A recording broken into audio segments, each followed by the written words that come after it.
Robert Curran, written by John Schrader, Waukesha Freeman, submitted by his daughter, Ellie Hawes. In 1989, Bob Curran set out to build a catamaran sailboat. Curran did not want to build just an ordinary sailboat. He had done that before. In fact, Curran has built a number of boats over the last 30 years, starting with a duck boat for hunting. This time, Curran wanted to build a wood strip boat, a boat made with narrow strips of wood, joined and glued and bent. "I figured I could learn to wood strip if I could build a house," Curran said. Currently had helped his father build a few houses. Rather than tackle a large sailboat right off the bat, Curran started by building a wood strip canoe. "The canoe turned out so good, I forgot about the sailboat," Curran said. That first canoe, along with another, hangs in Jackson's Point 2, where Curran works when he's not building or paddling canoes. The canoes are not just for display, although they are beautiful, with their subtle colors and designs from the different woods. They are used. The canoes Curran builds are getting progressively larger.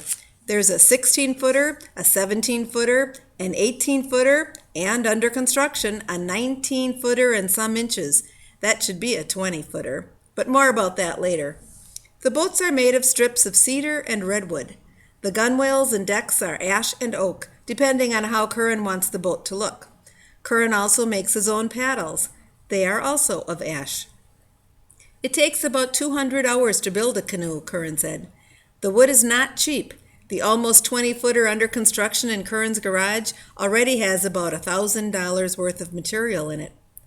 If you want Curran to build a canoe, be prepared to pay at least $100 a foot.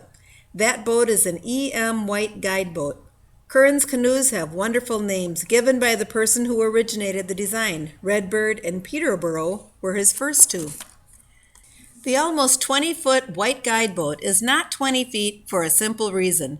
There wasn't enough room in the Curran garage. Curran had to take down part of his workbench as it was to get the almost 20-footer underway. "But why such a big boat, Bob?" "To haul more beer," Curran said with a laugh. Curran likes to joke. He pointed out the carrying yoke on the 18-foot white boat. "I used my wife's neck to measure the yoke," Curran said.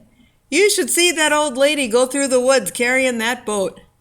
"Yes, you should see it," Joyce Curran said.